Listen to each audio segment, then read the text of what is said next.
Let's get salty! Hey everyone, Zeddy here again, today with a brand new video, and let's continue our review series. Let's dive in to the United and Stormwind cards, reviewing them on Standard and Wild, and let's get going with Mage. Mage has a new legendary. We'll start off right with the new legendary, Grand Magus Antonidas. Antonidas is back in Standard. 8 mana 6/6, Battlecry. If you cast a fire spell on each of your last 3 turns, so you have to cast fire spells, last 3 turns, cast 3 fireballs at random enemies. So you get 18 damage for free, but it could be across anything, across other minions, whatever. It seems horrendously bad. This card seems just awful. Like 3 random fireballs. You have to have cast a fire spell on each of your last 3 turns. You don't do that at all. This is a 8 mana 6/6. This just seems terrible. This seems like an absolute garbage card because the Battlecry itself isn't that great. It's okay. It's not great. There's just a bunch of minions on the board. It's just gonna hit a bunch of minions. Death rattles, whatever. I'm giving this a 1 in Standard, 1 in Wild. This is actually horrendous. And even it's 8 mana. It's hard to combo with Brand in Wild if you want to do that. It's just, wow. Antonidas, a little bit worse than the original, just to say the least. Next we have Clumsy Courier. 7 mana 4/5 epic card. Great stats. Battlecry, cast the highest cost spell from your hand. So you can cast a Deep Freeze, you can cast Power Creation, a Puzzle Box, something like that. Luna's Pocket Galaxy in Wild, where if you have that as your most expensive spell, which is going to be it most of the time, it's actually pretty good. In Standard, there's not a ton of expensive spells you want to utilize with this, and there's nothing in this expansion to really help with that. The best you can do is like Grand Finale and like I said, Deep Freeze. Is that good enough? Maybe you play a bunch of elementals and then you play Clumsy Courier and cheat out your Grand Finale a little bit sooner. But overall, there's just not a lot of big spell support that's great in Standard, and I don't think Grand Finale is going to be making a grand comeback, if you know what I mean. So I'll give it a 2 in Standard. Not Antonidas bad, but not that great. And in Wild, maybe put this in a Luna's Pocket Galaxy Mage as a way of casting it, but it's 7 mana, right? Pocket Galaxy 7. Maybe go full memes with the the whole puzzle box, but I'll give it 2 in Wild too. I don't really see it making the cut there. Next we have Ignite, 2 mana fire epic spell, deal 2 damage. Shuffle and Ignite into your deck that deals 1 more damage. So this will continue to go infinite. I'm assuming the other Ignite will also shuffle itself. This is a really scary card. This means you can't really fatigue a mage. And with Spell Mage, they're going to create it by this. So you go Ignite into more Ignites, and it's going to go to 2, 3, 4, 5, 6, 7. You will eventually die. There's nothing you can do to stop it other than killing them yourself. So will this type of card work out? I don't know. In Standard, I don't see the support for that burn style mage working out. But at the same time, it's infinite damage. It really is. Unless it gets like Oh My Yogged or counterspelled, there's not much you're going to do about it. So Mage is like this infinite burn strategy now where it can go long, or you can just create it by this, like I said, with like a Ruined Orb or whatever. And I'm going to give this a 3 in Standard. This is a realistic win condition, and it can amplify very quickly in Wild, where you have cards like Aluneth and all sorts of card draw options. You can do a lot of stuff with it. It's rather slow. You could just, OTK your opponent with Flamemakers and Mazakis and all of that. And, you have Roaring Torch, which kind of did a similar thing. It didn't go infinite, but it did 3 and 6, which scales a lot quicker than this. I don't see it making the cut, but there's certainly potential for it. I'll give it a 2 in Wild as well. But yeah, infinite damage. You can go, no fatigue anymore in Mage. That cannot be understated. We have the Sanctum Chandler, 5 mana 4/5 elemental. After you cast a fire spell, draw a spell. You have Auctioneer here. You go Sanctum Chandler, Ignite, Ignite, Ignite, and just draw more and draw more. But it's rather expensive, but Auctioneer was 6 mana, saw play. But yeah, it's got to be with fire spells only. There is a spell that goes with this that will definitely help it out. We'll talk about that in a little bit. This Ignite Fire Mage deck probably will work to an extent. I see this seeing play. I'm gonna give this a 3 in Standard. Auctioneer, but only in fire spells. But again, it doesn't draw a fire spell, it draws any spell, so might not synergize as well as you're thinking. You definitely want to go heavier on the fire spells. Really weird archetype, but I could see it happening. 3 in Standard, and again 2 in Wild, because it's the too slow of a strategy where Wild is really a breakneck speed type of thing. Next we have Celestial Ink Set, a 2 mana weapon for Mage, has 0 attack, 2 durability. After you spend 5 mana on spells, reduce the cost of a spell in your hand by 5, and then you lose a durability. So you have to cast 5 mana on spells, so that's like an Apexis Blast, 1 Apexis Blast, and then you get 1 discount. And the interesting thing about this, you play this in the Spell Mage, it's not a minion, doesn't count as a minion, so if you want to get some additional mana cheat in your Spell Mage, you can do that, and you can put this in like to the Fire Spell Mage and all of that. I just don't know. It hits 1 spell, you can't control that. You're going to be running a lot of cheap spells in Mage, because a lot of the cheap spells are really good, and then you're losing a lot of the mana cheat. I don't see the big Spell Mage thing working. There's no big spells. There's so few. It's really odd.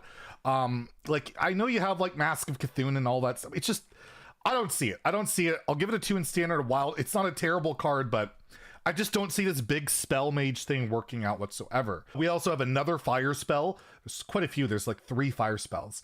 First Flame, deal 2 damage to a minion. Add a second flame to your hand. It's like Twin Slice, kind of.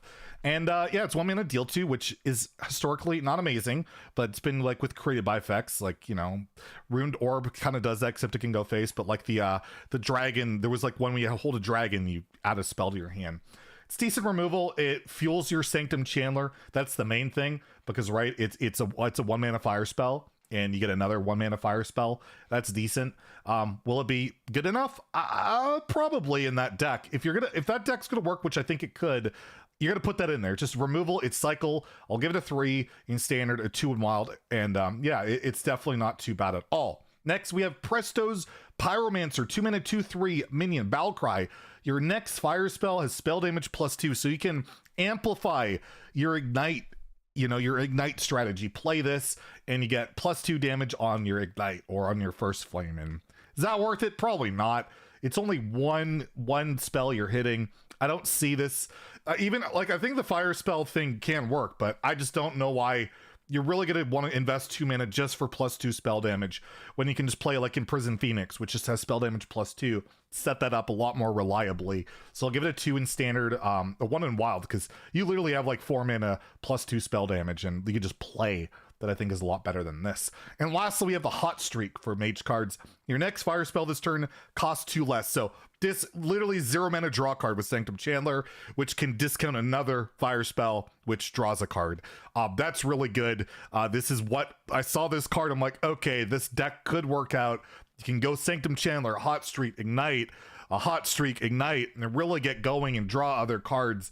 That's really powerful effect. This is the card that I think can make that deck work, combined with the Auctioneer style card. I'll give it a 4 in Standard. I'll give it a 2 in Wild, because again, I think that strategy's too slow, but Standard, it's certainly fast enough. Next, we have the Paladin cards with the Paladin Legendary, High Lord, 4 Dragon, 6 mana, 5/5, Divine Shield. After a friendly minion loses Divine Shield, give it minion in your hand +5/5. It's Don Honcho.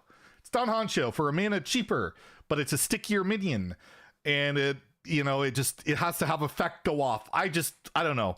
Weird hand buff card. It's expensive. It's clunky.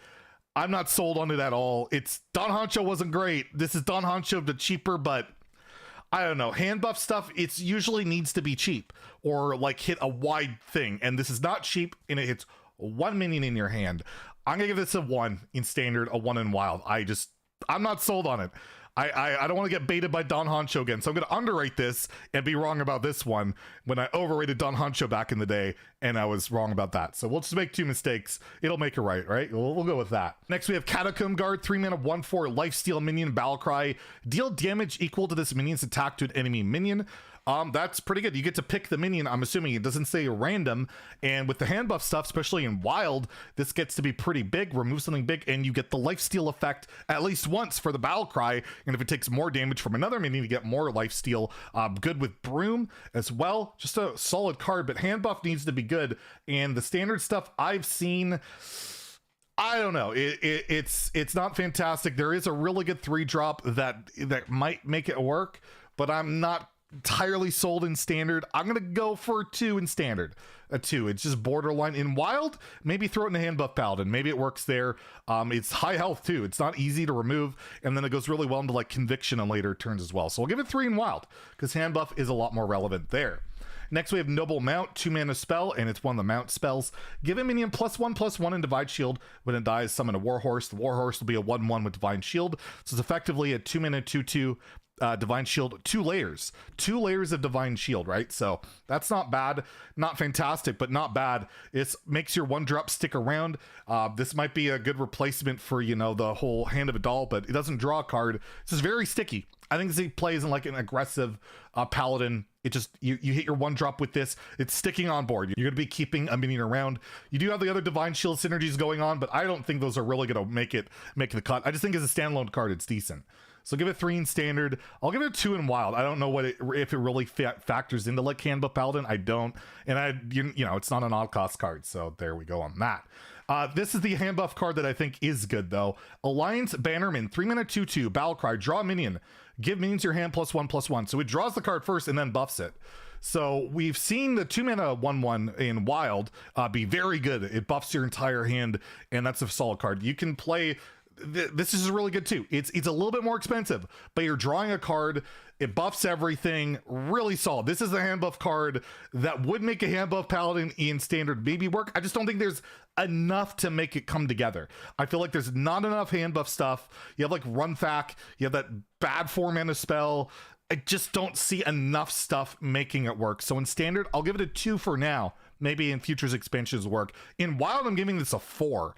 Handbuff Paladin just uses this too. It's just insanely good in Handbuff Paladin Wild, which is a really good deck, and it's just more draw, more hand buffs, really good in wild, where there's already a lot of hand buff support. Next, we have City Tax, tradable spell. Lifesteal, deal 1 damage to all enemy minions. You can trade this in for a better card, and I think most cards would be better than this. There's like no control Paladin. It's 1 damage for 2, which is not great. It's Spirit Lash, one-sided Spirit Lash, but I just don't see it fitting into any Paladin archetype in standard at the moment. So for that reason, I'll give it a 2 in standard. It's got tradable and all that. It feels like a complete random card. There's no control Paladin stuff going on. There's no real synergies going on with this. It's just, I mean, you can Moarg, I guess, but 2 in standard, 2 in wild, where again, that strategy doesn't exist either. It's just weird throwaway card. It's cool. I don't see what it's fitting into at all. And the last Paladin card is Blessed Goods. 1 mana, discover a secret weapon or Divine Shield minion. Flexible discover card. You can get another Oh My Yogg. Weapon can be valuable. Divine Shield minion can be valuable. All around solid card. 1 mana discover is usually viable, and when you have 3 different options, that can increase its viability as well. So I'll give it a 3 in standard. In wild, maybe like an odd Paladin uses it as a value option, but probably not, so we'll give it a 2 there. Next, we have the priest cards. Oh no, priest. Disgusting. Anyways, priest cards, we have Void Touched Attendant, 1 mana 1/3 minion. Both heroes take 1 extra damage from all sources. Literally for the rest, well, not for the rest of the game, but while this is on board. So you can play this in Reno Priest and Wild and get your hero power to deal 3 instead. Your minions get 1 extra damage. This is such a weird card. I have no idea. Like, I guess with Shadow Form in standard, you can do some Shadow Form stuff. I just don't know. It feels like unnecessary. It's a +1 spell damage effectively on everything. That's not bad for 1 mana if you have a reason to do that. I'll give it a 3 just because it's flexible in that way. It can be a ton of different utilizations. There's so many different weird ways you can do it. It's only 1 mana and it's a 1/3, so you can even play it on curve just to like play something on curve. So I'll give it a 3 in standard. In wild, maybe the Reno Priests use it to every hero power. That's a lot of extra damage, so maybe that's another way of making your spot of shadows insane. So I'll give it 3 in wild, literally just for Reno Priest, because that might be a viable option. And again, you can just tempo it and it does 2 damage, but again, only to the hero, right? Only to the hero. Next, we have Cyphen, 3 mana 3/4. After you cast Shadow Spell, deal 2 damage to each hero. Hey, it's Spawn of Shadows with half the damage, and it's only a shadow spell. Is this worth the cut? Yeah, I'm not too sold. Maybe this Shadow Priest burn spell, it'll work with Dark Bishop Benedictus, but I haven't really seen anything to really make the Shadow Priest really come together as like this really great deck. I feel like Control Priest or, a really greedy questline priest is maybe more valuable than this, but yeah, I'm not sold on it. It's a premium stat minion, but you really need this to do a lot of damage to be a win condition. I'm gonna give this a 2 out of 5 for now in standard and a 2 out of 5 in wild. I'm just not sold on Shadow Priest whatsoever. We have another 0 attack weapon, kind of the theme of this expansion, Shadowcloth Needle. 2 mana 0/3 weapon. After you cast a shadow spell, deal 1 damage to all enemies, lose 1 durability. So this goes face. This goes face. You can amplify it, the face hit at least, with Void Touched Attendant, and it's just more damage. So, you know, Shadow Priest is going to go face a good amount, but I'm not seeing the damage amplification being enough to make me really sold on it quite yet. Like I said, I'm not sold on Shadow Priest. It's decent. It can do some work. It can clear the board and remove stuff, but it's 3 damage for what, 2 mana? Is that great? It's not bad. It's like Altruist without having to outcast and all that. It's a decent card. I'll give it a 3 for standard. Shadow Priest probably utilizes this. You'll be running a lot of shadow spells, and you know, it's a good AoE. It goes face. You can amplify it. I'll give it 3 in standard, a 2 in wild, because you got Rouse of Priest. Why are you doing this? We have Void Shard, 4 mana shadow spell, so a new shadow spell. Lifesteal, deal 4 damage. So it's some healing for Shadow Priest, but this can go face. It's not just to a minion, but 4 damage for 4 mana. Not fantastic. You can amplify it with, you know, Void Touch Attendant with a Moarg. Amplify it a bit. It's not bad. Shadow Priest is going to need some healing, some shadow spells, some deal damage spells. It'll make the cut. I'll give it a 3 in standard, a 2 in wild, and again, not seeing it happening there. We have Twilight, Deceptor, 2 mana 2/3, premium stat and minion battle cry. If your hero took any damage this turn, draw a shadow spell. See, this is like Raise Dead type of thing, but there's not that much self-damaging stuff in Priest. I mean, you have Cyphen, you have Raise Dead, but overall, you don't have a lot of self-damaging stuff, and I don't see it being that reliable, that consistent. Not sold on it. I'm gonna give this a 2 in standard, a 2 in wild. I don't think you have enough self-damaging stuff to really warrant this at all. I'm surprised like that they make this with very little support, unless I'm missing something, but I don't think I am. And last Priest card is Shard of the Neru. 1 mana tradable spell, silence all enemy minions. So it's like Mass Dispel for 3 mana less, but you don't draw a card, but you can tradable it and draw a card. You just can't do both. It's like, it's really flexible. This is definitely a created by card. Wandmaker gets this. Does that make Wandmaker worse or better? I'm not entirely sure. It's a holy spell. You can't play it in the Shadow Priest deck. I just don't think it's worth the cut unless there's a lot of stuff worth silencing, and there hasn't been lately. You have Death Rattle Demon Hunter, and that's about it. I'll give it a 2. It's flexible. It's tradable. Maybe that makes it good enough. So actually, I'll amplify to 3 because it's tradable. Just because it's tradable, it might be worth running as that tech because you can get a better card for it. That makes it maybe worth it. And plus with palm reading, it's going to be 0 mana. 0 mana draw cards, fine too. So I'll give it 3 for that reason. And in wild, I'll give it 3 too, because Reno Priest can use this as well. There's a lot more silenceable stuff in Priest or in wild. And again, it's very cheap and flexible. So there we go. A few more classes done. Hit you up with another review pretty soon. So stay tuned. Have a great day and stay salty, my friends.